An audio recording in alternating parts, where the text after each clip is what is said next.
Video में आगे बढ़ने से पहले कुछ अनाउंसमेंट आपके सामने करना चाहूँगा। हमने हमारा सेकेंड यूट्यूब चैनल भी शुरू किया है जिसका नाम है बिल्ड भारत। हमारे कंट्री का जो भी इंफ्रास्ट्रक्चर डेवलपमेंट गवर्नमेंट पॉलिसीज से कनेक्टेड जो भी लेटेस्ट इन्फॉर्मेशन अपडेट होगी और उसमें जो कंपनीज इन्वॉल्व होगी वो आपके सामने मैं वीडियो के माध्यम से प्रेजेंट करता रहूँगा। डेली वीडियोज़ ऑलरेडी आना शुरू हो चुके हैं और हमारा व्हाट्सअप का भी चैनल है जिसके ऊपर शेयर बाज़ार की जो अपडेट्स है एकदम शॉर्ट में मैं आपके साथ शेयर करते रहता हूँ। तो हमारा सेकेंड यूट्यूब चैनल और हमारा व्हाट्सअप का चैनल प्लीज़ ज्वाइन कर लेना, सब्सक्राइब कर लेना। दोनों चैनल का जो लिंक है वीडियो के डिस्क्रिप्शन में बॉटम में आपको मिल जाएगा। तो चलिए आगे बढ़ते हैं हमारे आज के दिन के इस तीसरे वीडियो की तरफ। इसके पहले भी दो वीडियोस आज के दिन हम पब्लिश कर चुके हैं। वो दोनों वीडियो अगर अब तक आपने नहीं देखे तो आप चाहिए तो हमारे चैनल के वीडियो सेक्शन में जाकर उन दोनों वीडियोस को देख सकते हो। तो देखिए, मेटल एंड माइनिंग इंडस्ट्री में जो रैली हमको देखने को मिल रही है उसके पीछे क्या चीज चल रही है उसको थोड़ा यहाँ पर हम समझने की कोशिश करते हैं। बिकॉज आज के दिन मेटल और माइनिंग के जो स्टॉक है उनमें एक स्ट्रॉन्ग बाइंग इंटरेस्ट हमको देखने को मिला और इसके पीछे जो मेन रीजन है वो कॉन्फिडेंस जो ग्रो हो रहा है एल्यूमिनियम सेक्टर में ग्लोबल ब्रोकरेज के थ्रू, वो एक बहुत बड़ा रीजन हमको नजर आ रहा है। अब ये पूरी की पूरी चीज है क्या, एक एक करके जरा इसको यहाँ पर हम समझ लेते हैं। सबसे पहले कोटक सिक्योरिटीज की अगर हम बात करें तो एल्यूमिनियम के ऊपर ये लोग थोड़े से बुलिश नजर आ रहे हैं। अब इसमें इन्होंने बोला क्या है ये भी समझना काफी इंपॉर्टेंट है।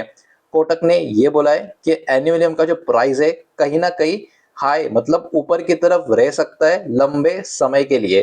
तो ये इन्होंने यहाँ पर कहा है कि ये रह सकता है। तो ये पर्टिकुलर जो चीज है मार्केट में इसके वजह से बुलिश सेंटिमेंट्स बनते हुए आपको देखने को मिल रहे हैं।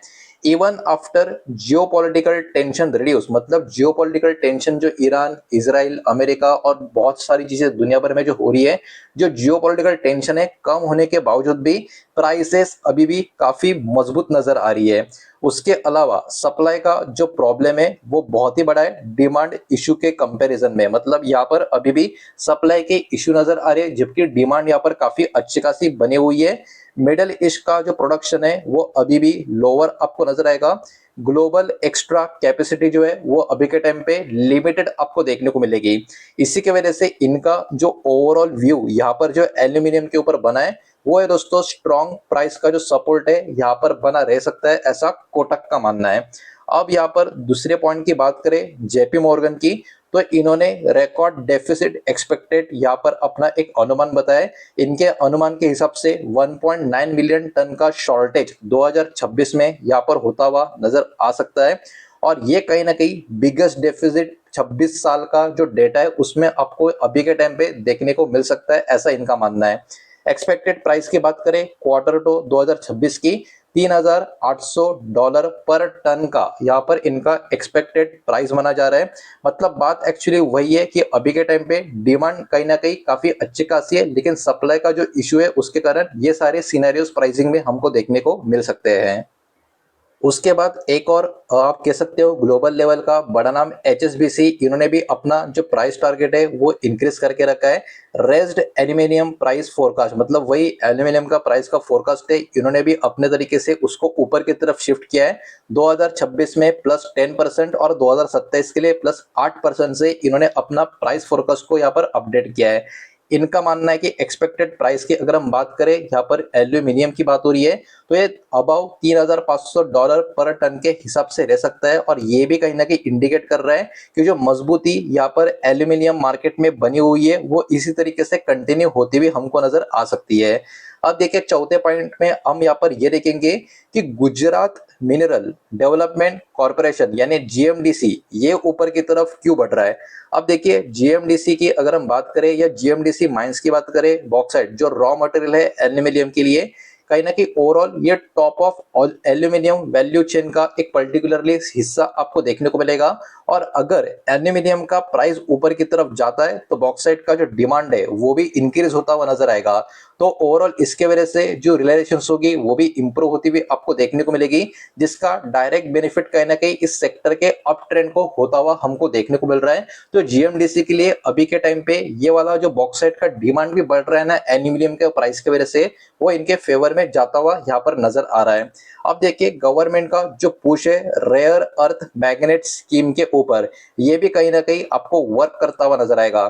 बिकॉज गवर्नमेंट ने लॉन्च किया है 7,300 करोड़ का स्कीम। इसके पीछे जो फोकस है वो रेयर अर्थ मिनरल्स और जो मैग्नेट प्रोडक्शन है उसके ऊपर यहाँ पर गवर्नमेंट का बना हुआ है। अब ये चीज किसके लिए पॉजिटिव है? सिंपल सी बात है, ये चीज माइनिंग कंपनीज के लिए पॉजिटिव है, मिनरल इकोसिस्टम के लिए पॉजिटिव है। इसके वजह से क्या हो रहा है कि लॉन्ग टर्म के लिए इस सेक्टर का जो आउटलुक है वो भी इंप्रूव होता हुआ आपको नजर आ रहा है। इसी की वजह से इस सेक्टर में काफी बढ़िया सेंटिमेंट्स अभी के टाइम पे यहाँ पर बने हुए हैं। अभी और भी कुछ डेटा आपके सामने प्रेजेंट करना है, लेकिन वीडियो को प्लीज लाइक कर देना, वीडियो को शेयर कर देना। पहली बार चैनल पे आ चुके हो तो चैनल को भी सब्सक्राइब जरूर कर देना। तो देखिए, अभी जितना भी डेटा हमने देखा उससे तो आपको इनफ आइडिया लग ही चुका होगा मेटल सेक्टर, एल्यूमिनियम सेक्टर के बारे में, और उसमें किस तरीके से रेयर अर्थ मिनरल या मैग्नेट प्रोडक्शन का इंपैक्ट भी गवर्नमेंट का जो पॉलिसी पुश है उसके थ्रू आता हुआ नजर आ रहा है। तो इन सारे सिनेरियो को ध्यान में रखते हुए ऐसे कौन से वो इंडिया के लिस्टेड स्टॉक है जिनके ऊपर इंपैक्ट आ सकता है, वो एक एक करके नाम यहाँ पर हम देखेंगे। लेकिन याद रखना, ये किसी भी तरीके का बाय करो, सेल करो या इन्वेस्टमेंट का एडवाइस मेरी तरफ से बिल्कुल भी नहीं है। जो रिपोर्ट है, जो इन्फॉर्मेशन है, उसी बेसिस के ऊपर डेटा मैं आपके सामने यहाँ पर प्रेजेंट कर रहा हूँ।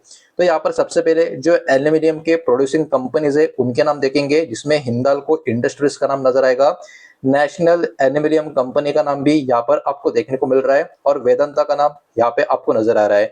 तो ये तीन कंपनियां हैं जो एल्यूमिनियम का जो प्रोड्यूसर्स कंपनी में कैटेगरी में आपको देखने को मिलती है। उसके बाद नेक्स्ट कैटेगरी आपको यहाँ पर देखने को मिलेगी mining and raw material players की। इसमें जीएमडीसी का नाम यहाँ पर आपको देखने को मिलेगा, यानी गुजरात मिनरल्स डेवलपमेंट कॉर्पोरेशन का नाम नजर आएगा। उसके बाद एनएमडीसी का नाम भी यहाँ पर आपको नजर आ रहा है, और तीसरा नाम एमओआईएल मतलब मोइल का नाम भी आपको यहाँ पर देखने को मिल रहा है। तो ये तीन नाम mining and raw material players की कैटेगरी में आपको यहाँ पर देखने को मिल रहे हैं। इसी के साथ साथ इस इंडस्ट्री में या इस सेक्टर में अगर हम बात करें तो अदर मेटल इकोसिस्टम स्टॉक, उसमें भी कुछ नाम यहाँ पर हमको देखने को मिल रहा है, जिसमें कोल इंडिया का नाम नजर आ रहा है, जेएसडब्ल्यू स्टील का नाम देखने को मिल रहा है, और तीसरा आखिरी नाम टाटा स्टील का यहाँ पर हमको देखने को मिल रहा है। तो ये कुछ अलग अलग सेगमेंट्स के 9 शेयर्स है जो इसके ऊपर इंपैक्ट इस खबर की वजह से आ सकता है, वो भी मैंने यहाँ पर एक एक करके अपने सामने प्रेजेंट किए हैं। तो देखिए, सिंपल टेक अवे की अगर हम बात करें इस वीडियो के थ्रू या इस इंफॉर्मेशन के थ्रू, इस रिपोर्ट के थ्रू, तो एल्यूमिनियम सेक्टर का जो आउटलुक है अभी के टाइम पे काफी पॉजिटिव नजर आ रहा है, वो भी ग्लोबल लेवल पे। तो ये अपने आप में इस सेक्टर के लिए एक बहुत ही बढ़िया सिग्नल या इंडिकेशन माना जा सकता है। सप्लाई का जो शॉर्टेज है और स्ट्रॉन्ग डिमांड जो बनी हुई है, उसके वजह से प्राइस को भी काफी बढ़िया सपोर्ट यहाँ पर मिल रहा है। बिकॉज अभी जो भी ग्लोबल लेवल पे सिनेरियो चल रहा है अलग अलग चीजों के कारण, उसके वजह से डिमांड और सप्लाई में थोड़ा सा इम्बैलेंस आपको नजर आएगा, जिसका फायदा कहीं ना कहीं एल्यूमिनियम का जो प्राइसिंग है उसको होता हुआ नजर आ रहा है। इंडिया की जो मेटल और माइनिंग कंपनियां या स्टॉक जो है इसके ऊपर पॉजिटिवली रिएक्ट करते हुए नजर आ रहे हैं, और गवर्नमेंट का जो पॉलिसीज है वो भी कहीं ना कहीं एक्स्ट्रा सपोर्ट इस सेक्टर के लिए यहाँ पर क्रिएट करता हुआ नजर आ रहा है, जिसके कारण आप देख सकते हो ओवरऑल सेक्टर्स के बहुत सारे कंपनीज में सेंटीमेंट्स अभी के टाइम पे पॉजिटिव बने हुए हैं। तो याद रखना, जो भी डेटा इस वीडियो के माध्यम से अभी हमने देखा है वो सिर्फ और सिर्फ एजुकेशनल और इन्फॉर्मेशन पर्पस के हिसाब से आपके सामने प्रेजेंट किया है, और ये पूरा का पूरा डेटा पब्लिकली अवेलेबल डेटा के ऊपर जो है और जो ब्रोकरेजेस का व्यू है वही मैंने आपके सामने प्रेजेंट किया है। किसी भी तरीके का इन्वेस्टमेंट का एडवाइस या स्टॉक का रिकमेंडेशन मैं आपको इस वीडियो के माध्यम से नहीं दे रहा हूँ। उम्मीद करता हूँ वीडियो समझ आया होगा, पसंद आया होगा तो वीडियो को लाइक करें, दूसरे शेयर करें। पहली बार चैनल पे आ चुके हो तो सब्सक्राइब भी कर देना, और कोई भी स्टॉक में निवेश करने से पहले खुद की स्टडी रिसर्च जरूर करें, फाइनेंशियल एडवाइजर की सलाह जरूर ले। मिलते हैं नेक्स्ट वीडियो में, धन्यवाद।